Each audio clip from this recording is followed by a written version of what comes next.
This table contains a summary of all the possible ways to legally classify the fractional reserve bank deposit contract. We will look at all 7. I have numbered them according to their emergence in history. The first possibility: there is deception or fraud. This is very clear. It is the case of the crime of misappropriation, which nullifies the contract. And as we saw in the last chapter, this is how fractional reserve banking arose in history. People deposited money, thinking they were making a deposit.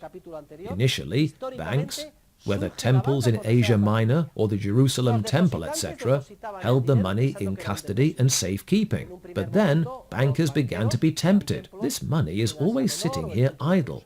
They looked for a rationalization. No one will find out if I take part of it, maybe just a little at first. Put it into business, speculate a little, and replace it right away. Remember the temptation of the unfaithful cashier who thinks, nobody in my company will ever know.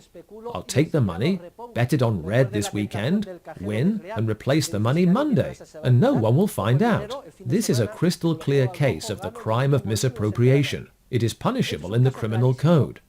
Anyone who commits this crime goes to jail for 4 years, unless the person is a banker.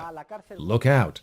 In that case, the person enjoys the privilege of not going to jail. But this privilege has been obtained only very recently in history.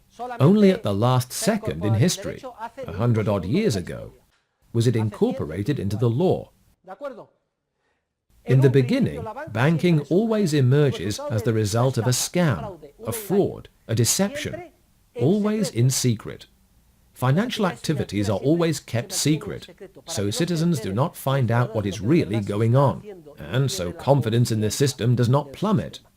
Thus, deception or fraud characterizes the emergence of banking, nullifies the contract, and is based both on a failure to comply with general legal principles and on the crime of misappropriation. What is more, now that we have considered fractional reserve banking from a legal viewpoint, we will begin to consider it from an accounting viewpoint, and we will see with far more precision how this practice multiplies money from nothing. This man had 1,000 euros in his pocket, and he still has the money, though in the bank and not in his pocket. And suddenly, another man has 900 euros in his pocket. 1,900. This is the phenomenon of dual availability. Money, purchasing power, available funds are created from nothing. The crime committed in the exercise of fractional reserve banking is the same crime that is committed by a counterfeiter of money, though in banking it is much more serious. What does a counterfeiter of money do? Well, she has a machine which, bing, copies the 100 euro bill perfectly, and she can start buying goods and services with the new money. Everyone recognizes that a person who counterfeits money is a criminal and should go to jail. Well, the quote-unquote business of counterfeiting money is child's play in comparison with the business of creating money substitutes from nothing by the exercise of fractional reserve banking. Because there could be 3, 4, 40 or 400 counterfeiters secretly forging money, and the police may pursue them and catch a few of them and put them in jail. But the effect of that on society is practically unnoticeable. Meanwhile, observe how noticeable the effect of multiplying monetary units is when the fractional reserve banking system, instead of a counterfeiter, brings it about. A speculative bubble forms. Entrepreneurs are led into error on a massive scale, and they invest society's scarce resources unwisely. This leads to a financial crisis, and then a dreadful economic recession, which in the case of Spain has left almost 5 million people out of work. And the process employed by the counterfeiter of money is similar to that employed in fractional reserve banking.